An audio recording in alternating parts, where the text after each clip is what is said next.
compartirles, estamos hablando acerca de lo que Dios quiere de la iglesia que Dios quiere, o es lo que se supone que la iglesia debe ser. Y el primer mensaje que les compartí acerca de la iglesia, la idea principal es de que para pertenecer a la iglesia de Cristo necesitamos reconocer a Jesús como el Hijo de Dios, como nuestro Señor, como nuestro Salvador. Ese es el requisito más importante, el único requisito para poder ser parte de la iglesia de Cristo. Acuérdense que la iglesia se compone de precisamente todos aquellos que confiesan que Jesús es el Señor, que es el Hijo de Dios, el Mesías prometido, y lo han aceptado como su Señor y Salvador. Juan 1:12 dice que a todos que le recibieron, a los que creen en su nombre, les dio potestad de ser hechos hijos de Dios. Y ese día decíamos que no queríamos irnos de aquí sin saber que somos hijos de Dios, ¿verdad? Cuando reconocemos a Jesús como Dios y aceptamos su perdón en nuestro corazón, en nuestras vidas, entonces podemos estar seguros que somos hijos de Dios. Y la segunda plática que tuvimos el domingo pasado fue acerca de que la iglesia, o nosotros como miembros de la iglesia, debemos de luchar por la santidad de la iglesia. Y eso quiere decir que vamos a practicar la disciplina en nosotros mismos, y la confrontación con nuestros hermanos cuando miramos que algo no está bien. Decimos que todos tenemos la responsabilidad de velar por los hermanos con amor para no dejarlos caer en el pecado, en la corrupción. Y esa es nuestra responsabilidad como cristianos. Y cuando nosotros buscamos eso en nuestra iglesia, y buscamos la santidad de la iglesia, vamos a tener una iglesia poderosa. De tal manera que, como Jesús dijo, aún las puertas del infierno no van a prevalecer contra mi iglesia.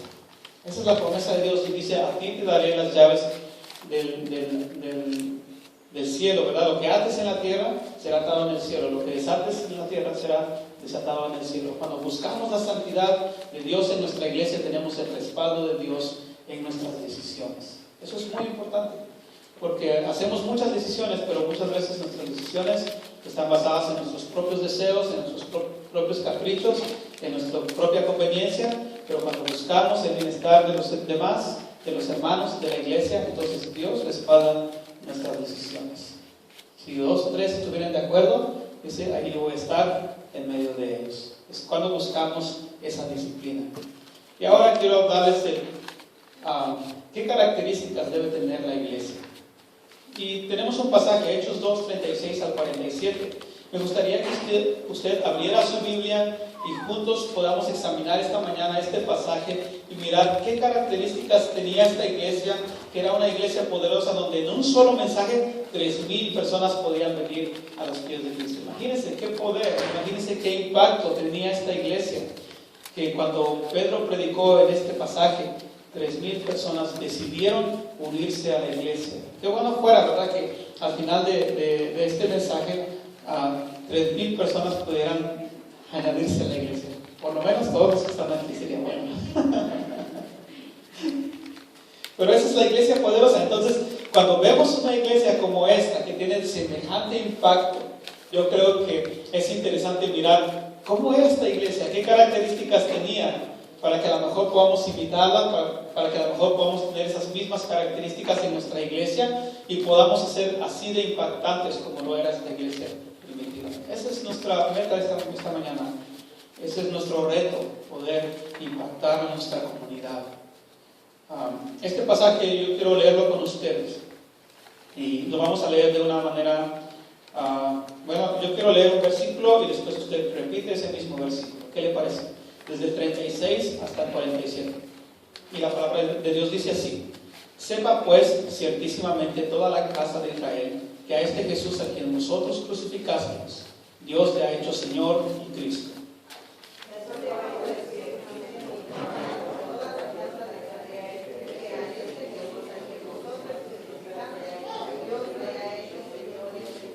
Al oír esto se compungieron de corazón y dijeron a Pedro y a los otros apóstoles: varones hermanos, ¿qué haremos?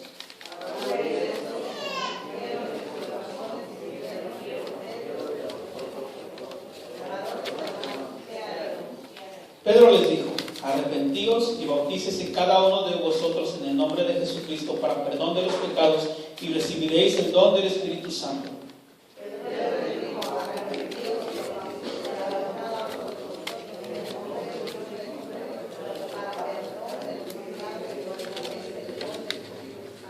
Porque para vosotros es la promesa y para vuestros hijos y para todos los que están lejos, para cuantos el Señor nuestro Dios llamare.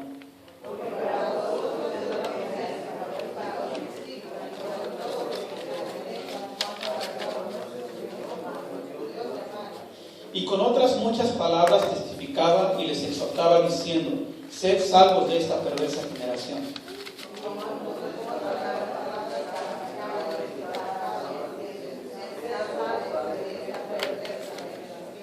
Así que los que recibieron su palabra fueron bautizados y se añadieron aquel día como 3,000 personas.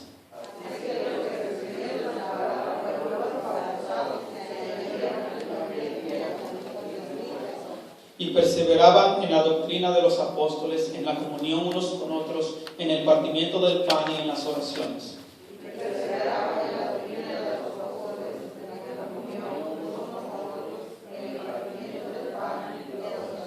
Y sobrevino temor a toda persona, y muchas maravillas y señales eran hechas por los apóstoles.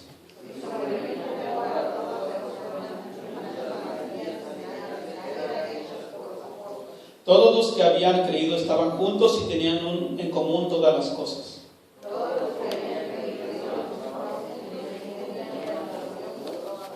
Y vendían sus propiedades y sus bienes y los repartían a todos según la necesidad de cada uno.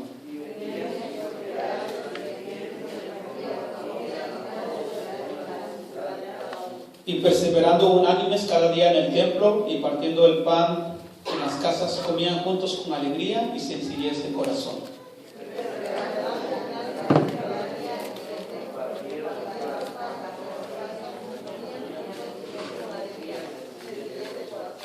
Alabando a Dios y teniendo favor con todo el pueblo, y el Señor añadía cada día a la iglesia los que habían de ser salvos.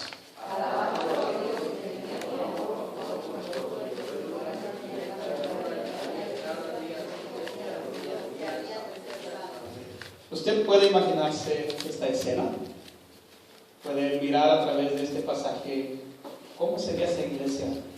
Se imagina el edificio, se imagina el templo, se imagina la estructura de las casas, se imagina a las personas, sus caras, sus expresiones, su manera de convivir, su mensaje. ¿Puede imaginarse eso? Yo cuando leo como este pasaje,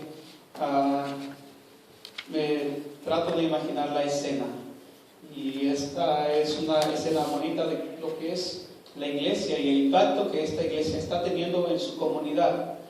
La iglesia comenzó en este momento, en este capítulo, en este tiempo, con la venida del Espíritu Santo, lo cual le dio a la iglesia ciertas características que la hicieron una iglesia llena del poder de Dios, que estaba impactando su comunidad en ese momento. Pero ¿qué características tiene esta iglesia que la hacen tan impactante, tan poderosa, tan difícil de no tomar en cuenta, tan difícil de pasar sin mirarla? ¿Verdad? Esta iglesia, en primer lugar, tenía la predicación, que era una predicación desafiante. En los primeros versículos que leímos, miramos en el verso 36, que Pedro le dice: sepan todos la verdad acerca de Israel, que es que Jesús, a quien ustedes crucificaron, es el Señor, le ha hecho Señor y Cristo. Dios le ha hecho Señor y Cristo. Esa es una acusación. No sé si ustedes pueden captarlo, pero la predicación de Pedro era una predicación desafiante. Su mensaje es que quede claro que ustedes crucificaron a Jesús. Imagínense que a usted vengan a decir, que quede claro delante de todas las personas que tú hiciste estos errores, que tú cometiste estas faltas, que tú hiciste estos pecados. Imagínense confrontarse de esa manera, ser confrontados de esa manera. Pero ¿saben qué? Había algo poderoso en la iglesia, era el poder del Espíritu Santo. Yo creo, no sé si ustedes saben, pero uno de los trabajos del Espíritu Santo es convencernos de nuestro pecado, convencernos de que estamos actuando mal, convencernos de que hemos hecho mal en nuestra vida, que hemos tomado malas decisiones, que le hemos fallado a Dios. Ese es el trabajo del Espíritu Santo. Yo creo que cuando Pedro empezó a decirles estas palabras, ya nada más estaba confirmando lo que el Espíritu Santo estaba haciendo en los corazones de esta gente. Ustedes crucificaron al Señor Jesucristo, a este Jesús que Dios ha hecho Señor y Cristo. Y yo me imagino la reacción de las personas. Ustedes vamos a mirar más adelante su reacción, que era de ¿qué vamos a hacer? Se sentían tan impactados por este mensaje. Y yo, en este momento que Pedro está predicando, yo me recuerdo de cuando Cristo enseñaba. Y yo no sé si ustedes se acuerdan, pero Cristo siempre fue rechazado por su pueblo, por los fariseos, los saduceos, por los judíos, era rechazado. Y qué contraste entre las enseñanzas de Jesús y la predicación de Pedro en este momento. Jesús no tuvo esa aceptación. Jesús había sido rechazado por su pueblo, pero ahora Pedro está predicando el mensaje de Jesús y está recibiendo una reacción de la gente que a mí se me hace increíble, que a mí se me hace tan impactante, tan diferente a lo que ese pueblo acostumbraba a hacer. Era un pueblo que rechazaba el mensaje de Dios, era un pueblo que rechazaba a los predicadores, a los profetas, que rechazaron a Jesús, que lo crucificaron. Y ahora Pedro, cuando les confronta y le dice: ustedes crucificaron a Jesús, ustedes mataron a Jesús, ellos por fin, gracias a Dios y al trabajo del Espíritu Santo en sus vidas, reconocieron que ellos eran culpables delante de Dios. Yo no sé cómo usted ha sido su experiencia con Dios, yo no sé cómo a usted le han hablado de Cristo, no sé si la persona que usted le habló de Dios o de Jesús le confrontó con su estilo de vida. Yo no sé si fuimos confrontados con nuestras acciones. Yo no sé de dónde venimos cada uno de nosotros, no sé cuál es nuestro contexto, no sé cuáles son nuestros antecedentes. Pero a lo mejor algunos de nosotros no vivíamos de una manera correcta nuestras vidas. Y a lo mejor alguien nos tuvo que confrontar. Y este es el mensaje, esa es la manera de compartir la palabra de Dios que Él quiere de su iglesia. Una predicación que sea desafiante, que pueda confrontar a las personas con su estilo de vida, con su pecado, con su situación. En este tiempo eso es muy difícil. La iglesia ha dejado de hacer ese tipo de predicación, la iglesia ha dejado de hacer ese tipo de confrontamiento, porque no queremos ofender a las personas, porque pobrecito se va a sentir, ¿no? Porque a lo mejor va a ser la primera y última vez que vino a la iglesia. Pero Pedro le está diciendo de una manera directa, y le está diciendo no solamente como individualmente a la persona, pero está diciendo que sepa la comunidad, que sepa Israel, que ustedes crucificaron a Cristo. Ahora, yo no sé la reacción que usted o yo pudiéramos tener a una confrontación. A mí se me hace difícil aceptar cuando alguien me dice: estás mal en esto, no estás haciendo bien, la regaste, fallaste aquí. Es difícil confrontarnos con eso. Es difícil poder aceptar que alguien nos venga y nos confronte con nuestra realidad. ¿Se acuerda de David? David había visto a Betsabé y se la había robado, y luego mandó a matar a su marido, y pensó que todo había pasado sin que nadie se hubiera dado cuenta. Pero cuando llegó Natán y le dijo: mira, pasó esto y esto, un pastor de ovejas le robó la única oveja que su vecino tenía. Y dice David: este hombre merece la muerte. Y le dice Natán: ese hombre eres tú. Es difícil ser confrontado. Saben que la buena decisión que hizo David en este ejemplo es que él aceptó su condición, él aceptó su situación, él aceptó su error, su pecado. Nosotros, ¿qué actitud tenemos nosotros cuando se nos confronta? ¿Aceptamos la confrontación o nos defendemos? Pero si otros hacen peor que yo, ¿no? O no soy tan malo como tú piensas, o esto lo hace toda la gente.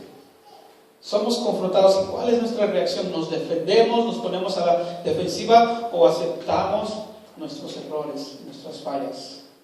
Esta gente que Pedro le estaba predicando en este mensaje, ellos reaccionaron y se sintieron compungidos. Esta palabra no es algo común para nosotros, ¿verdad? Sintieron, esta palabra quiere decir, ellos sintieron un dolor agudo asociado con ansiedad y remordimiento. Eso es lo que quiere decir esta palabra, por si usted no se la sabía. Ellos cuando fueron confrontados por Pedro y cuando Pedro les acusó de ser culpables de la muerte de Cristo, ellos se arrepintieron, ellos sintieron dolor y tenían ansiedad y remordimiento por lo que habían hecho. Y la respuesta de ellos fue arrepentirse. Perdón, la respuesta de Pedro fue arrepiéntanse y háganlo de una manera pública. Yo no sé si ustedes tienen su Biblia ahí, pero en el versículo 38 Pedro les dijo: arrepentíos y bautícese cada uno de vosotros en el nombre de Jesucristo para perdón de los pecados y recibiréis el don del Espíritu Santo. ¿Qué está diciendo Pedro aquí? Arrepiéntanse, y el hecho de ser bautizados quiere decir que vamos a confesar de una manera pública nuestra fe, que vamos a confesar de una manera pública nuestro arrepentimiento, que vamos a confesar de una manera pública la decisión que hemos tomado de seguir a Cristo. Por eso Pedro le dice: arrepiéntanse y confiéselo delante de las personas. Quiere decir, arrepiéntanse y bautícese en el nombre de Jesús para que sus pecados sean perdonados. No es que el bautismo limpie de los pecados, pero para la iglesia en ese momento, para la iglesia primitiva, el arrepentimiento y el bautismo iban juntos. Era como la causa y el efecto, ¿verdad? Decido y entonces confieso. Hago una decisión personal en mi vida que nada más Dios y yo sabemos, pero tenemos la responsabilidad, el llamado, el mandato de hacer pública nuestra decisión y de dejarle saber a las personas y a la comunidad de que hemos aceptado la fe en el Señor Jesucristo. Eso es lo que le estaba diciendo Pedro a estas personas. Ellos se arrepintieron. 3,000 de estas personas se unieron a la iglesia ese día. Increíble, impactante. Imagínense que en Harvest Festival, todos los que vienen, ¿cuántas personas tenemos? Como 1,000 personas, 800 personas, que pudiéramos compartir con ellos y que dijeran: 500 de esas personas aceptaron a Cristo y se bautizaron. Qué impactante sería. Tenemos que revisar cómo estamos haciendo las cosas, tenemos que revisar las características de nuestra iglesia, tenemos que mirar cómo estamos viviendo. Nuestro mensaje, en primer lugar, es desafiante. Nosotros, cuando compartimos de Dios, desafiamos a las personas. Acuérdense que el propósito de Pedro no era atacar a su audiencia, era por amor a la audiencia, para salvarles de su condición, que él estaba diciendo y estaba hablando de esta manera. Entonces, el motivo o el móvil de poder nosotros tener una predicación desafiante es para poder hacerle ver a las personas su estado equivocado de vida que llevan, y poder convencerles con la ayuda del Espíritu de cambiar de vida, de hacer una decisión para tener una convicción de que Cristo les perdona sus pecados. La segunda característica de la iglesia es que ellos caminaban separados del mundo. Cuando Pedro les dice: arrepiéntanse y bautícense para que sean perdonados vuestros pecados, también les dice en el versículo 40, y con otras muchas palabras testificaba y les exhortaba diciendo: sed salvos de esta perversa generación. Me gusta ese versículo de Romanos 12 donde dice: no os conforméis a este siglo, sino transformaos por medio de la renovación de vuestro entendimiento. ¿Qué está diciendo la palabra de Dios aquí? ¿Qué está diciendo Pedro a esta gente? Les está diciendo que al hacer esta decisión de seguir a Cristo, de cuando ellos confiesan públicamente de su fe, lo que ellos necesitan hacer es caminar separados del mundo, ser salvos de esta perversa generación. Filipenses 2:15 dice: para que seáis irreprensibles y sencillos, hijos de Dios sin mancha, en medio de una generación maligna y perversa, en medio de la cual puedes resplandecer como luz en el mundo. Eso es a lo que Dios nos llama cuando hemos decidido seguir a Cristo y confesarlo como nuestro Señor delante de las personas. El próximo paso es vivir apartados de esta generación perversa. Esa palabra quiere decir corrompida o pervertida. Y ese es nuestro mundo alrededor. Usted voltea para todas partes y miramos tanta corrupción, tanta maldad, tanto pecado alrededor de nosotros. Y Dios nos está llamando a vivir una vida diferente, una vida aparte de esa corriente de nuestra sociedad alrededor. Caminar separados del mundo. A veces queremos parecernos al mundo. Cuando la iglesia se parece al mundo, le quita el poder que Dios quiere que tenga. Ya no resplandece, ya no es una luz. El propósito de la iglesia es ser una luz, es como un faro para que la gente pueda encontrar el camino, para que los barcos puedan llegar al muelle seguros. La iglesia es una luz en medio de las tinieblas para ayudar al perdido a encontrar su camino a Dios. Ese día se convirtieron 3,000 miembros, 3,000 personas, pero no lo hicieron copiando la metodología del mundo, sino guiados por el Espíritu Santo. En este tiempo hay muchos métodos para evangelizar, hay muchos métodos para poder compartir la palabra de Dios, pero hay ciertas características que van más allá de los métodos o van más allá de las estrategias que nosotros necesitamos para que podamos compartir el mensaje al mundo. Y Pedro no había tomado un curso de misión mundial, ¿no? O iglesia misional, pero Pedro y los demás apóstoles tenían convicción, pasión y determinación de actuar como embajadores de Cristo para un mundo rebelde. Y eso es lo que necesitamos. Cuando tenemos, yo voy a decir una vez más, necesitamos convicción, pasión y determinación para actuar como embajadores de Cristo en un mundo rebelde, independientemente de las circunstancias.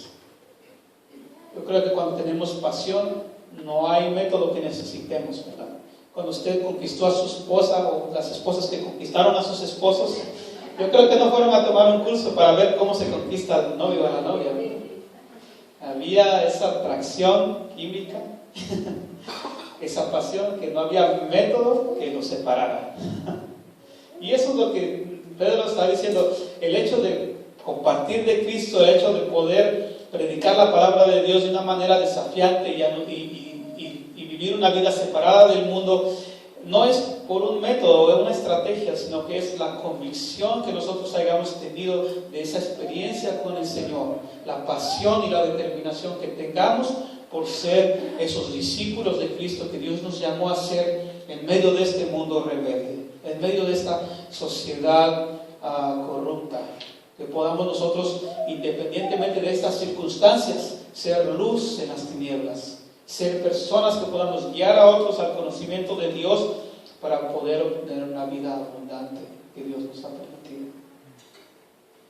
La otra característica que miramos en la iglesia es que la iglesia tenía discípulos dispuestos a obedecer. Y esto me gusta mucho porque la enseñanza para mí es algo muy importante en la iglesia. El prepararnos, el conocer la palabra de Dios, el poder aprender de lo que Dios quiere para nosotros a través de su palabra es muy importante. Así que los que recibieron su palabra, dice el verso 41, así que los que recibieron su palabra fueron bautizados y se añadieron aquel día como 3,000 personas. ¿Y qué hacían? Perseveraban en la doctrina de los apóstoles.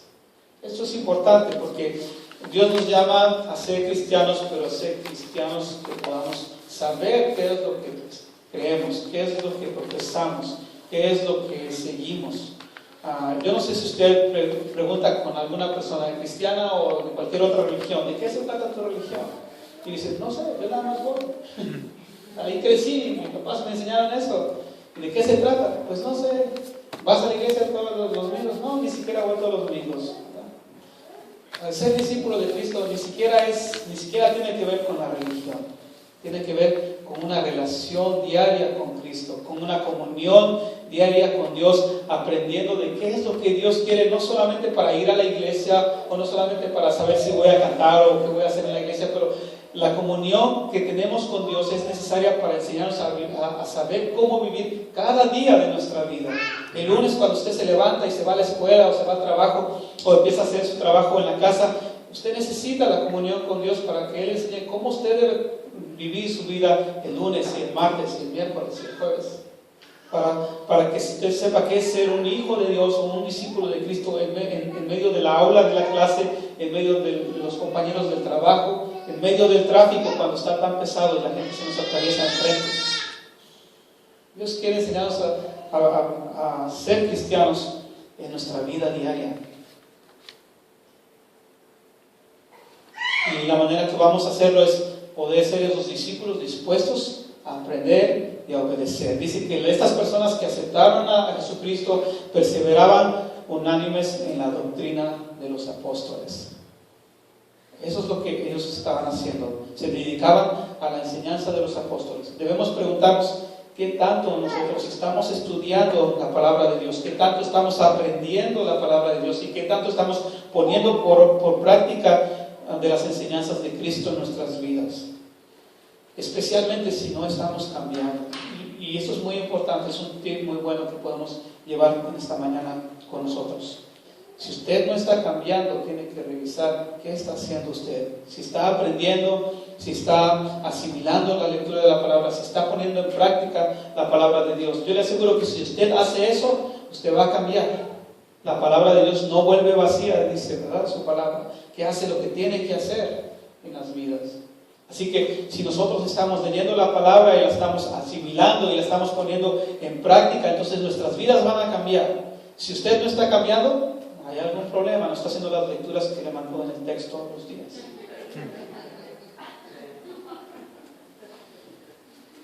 La palabra de Dios es un espejo. La palabra, nos podemos mirar en la palabra de Dios y a ver si ya estoy más guapo que ayer o más feo. Si estoy más joven o más viejo. Estoy más gordo o más flaco, ¿verdad? Es la palabra de Dios. Nos podemos reflejar en la palabra de Dios y saber por el estándar de la palabra si nosotros ya estamos conforme a ese estándar o todavía necesitamos más. Y le aseguro, siempre va a necesitar más. La otra característica de la iglesia es que la iglesia estaba unida. Es muy importante. Se dedicaron a la comunión y al partimiento del pan y a la oración. Eso está hablando de hermandad, de comunidad. No hay cristianos llaneros solitarios. Siempre dicen eso, ¿verdad? Fuimos llamados para vivir en comunidad. El más grande mandamiento de Dios es: amarás al Señor tu Dios con todo tu corazón, con todas tus fuerzas, con toda tu mente, y luego a tu prójimo como a ti mismo. No es alguien que va a estar retirado allá en el cerro, lejos de la sociedad, lejos de las personas, para poder vivir una vida cristiana. Vivir como cristianos involucra una comunidad, involucra dónde voy a poder demostrar el amor a las personas, dónde voy a poder soportar a los demás, y dónde voy a poder vivir en esa comunión para edificarme y edificar a mis hermanos, de tal manera que podamos madurar y crecer en la fe. Para eso es la comunidad. La comunidad cristiana es para que podamos crecer, para que podamos ser edificados. Usted solito allá se va a morir de frío. Pero Dios nos llamó a formar parte de una comunidad para poder ayudarnos unos a otros. Acuérdense que ahorita vamos a ver también, de todas maneras, que el amor es una de las cosas fundamentales en la iglesia. Es nuestro interés poder ser de bendición a otras personas. Y si usted está aquí y no tiene ese interés, entonces tiene que reconsiderar sus decisiones, tiene que reconsiderar lo que usted ha aprendido y las decisiones que ha tomado respecto a formar parte de la iglesia. Porque estamos aquí para edificarnos, para ayudarnos, para apoyarnos unos a otros. La iglesia estaba unida, todos los que habían creído estaban juntos. En la unidad hay fuerza y poder para ser reconocidos como hijos de Dios. Eso también es interesante porque Jesús dice: ¿y qué conocerán las personas que ustedes son discípulos? En que os améis unos a otros, en que se mantengan unidos. Esta iglesia impactaba a la comunidad porque era una iglesia como una familia, que compartían todo, estaban juntos, hacían actividades juntos, aún vendían sus propiedades y ayudaban a los más necesitados. Había esa comunión, esa comunidad, ese amor demostrado los unos a los otros. Nos necesitamos unos a otros en todo el tiempo, en todas las épocas de la historia. No somos seres humanos, y seres humanos somos sociables. Siempre necesitamos la comunión con otras personas.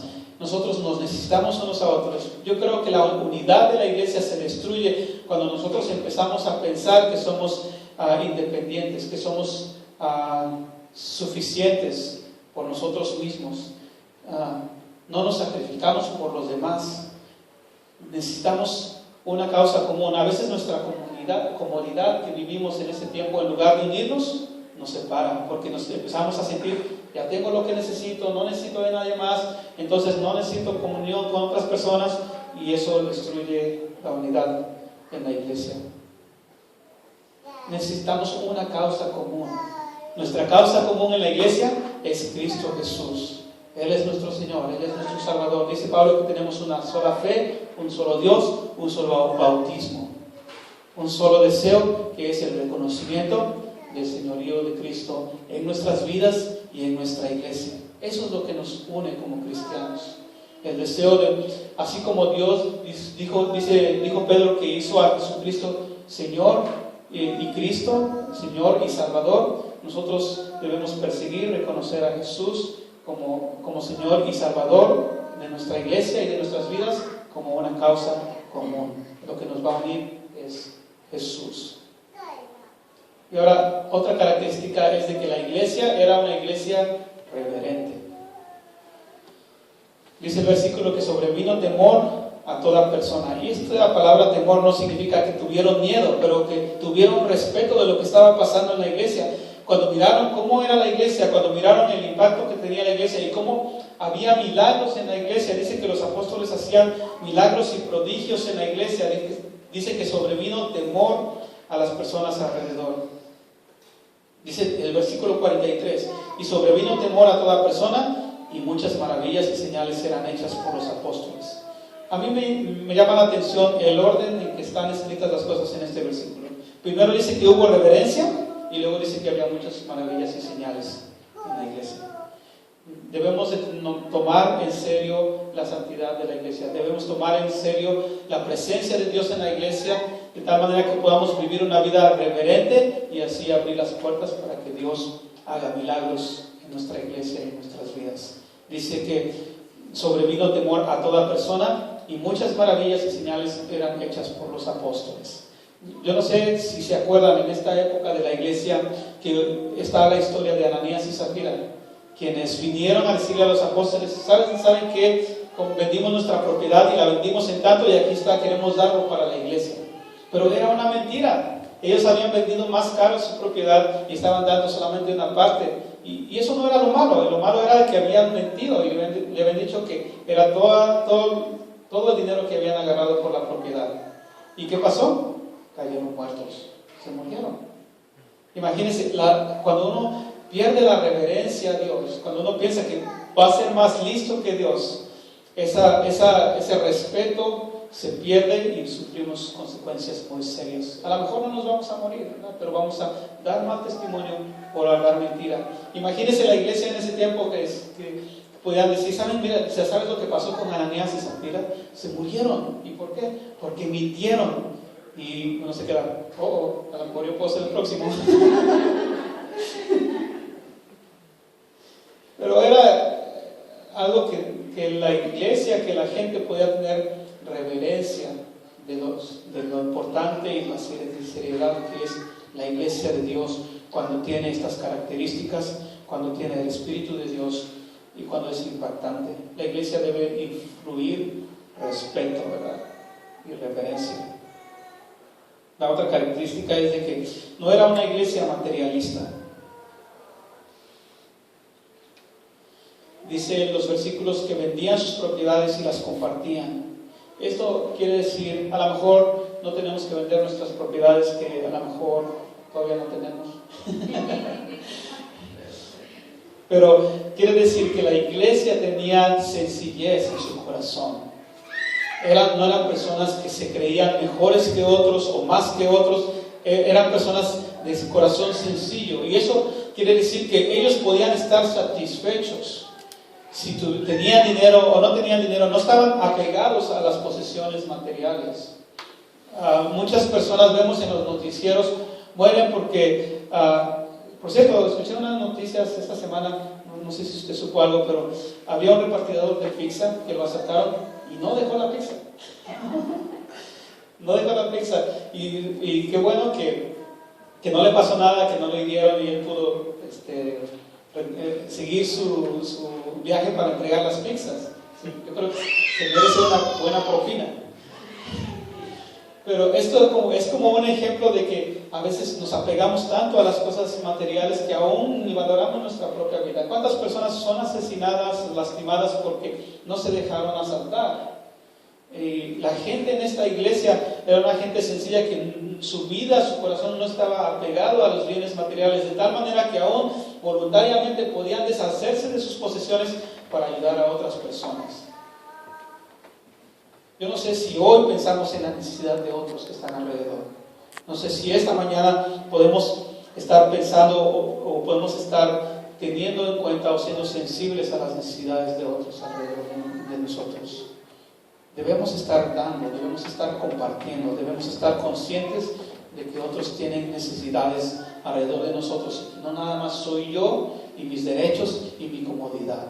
Estamos en un tiempo donde nosotros estamos pensando mucho de nuestra comodidad, de nuestros derechos. Pero la característica de esta iglesia era que ellos eran sencillos y podían compartir. Tenían el favor del pueblo al tener estas características. La gente se puede asombrar cuando vivimos una vida diferente, radical, sincera, honesta, íntegra. ¿Llamamos la atención nosotros a los que están afuera? Esa es nuestra pregunta esta mañana. Somos personas que impactan, somos una iglesia que impacta, somos personas que llamamos la atención como en la manera que vivimos nuestra fe. Si no es así, yo le invito esta mañana que lo reconsideremos, que miremos qué tanto nos hemos acercado al Señor, qué tanto estamos obedeciendo su palabra y que podamos tener estas características en nuestra iglesia. Que nuestra predicación sea desafiante, que caminemos separados del mundo, que seamos discípulos dispuestos a obedecer, que seamos una iglesia unida, una iglesia reverente y que no estemos apegados a las cosas materiales. Les invito a orar esta mañana. Señor, venimos delante de tu presencia y te damos gracias por tu palabra. Te pedimos que seas tú, Señor, que en esta mañana toques nuestro corazón, nos redargullas, Señor, de nuestras faltas, nuestros errores, nuestro pecado.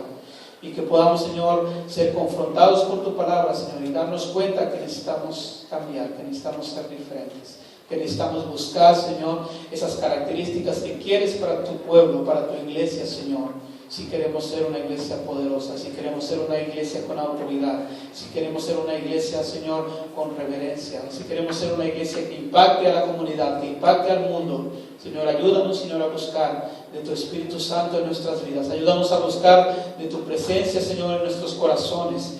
Ayúdanos a buscar de tu palabra, Señor, en la cual nos podamos reflejar y podamos nosotros arreglar nuestras vidas, Señor, de acuerdo a los estándares de tu palabra. Señor, yo te lo ruego en esta mañana, que al salir de este lugar, Señor, podamos ir a la casa, Señor, pero sin estar tranquilos hasta buscar las cosas, Señor, que necesitan ser cambiadas en nuestras vidas.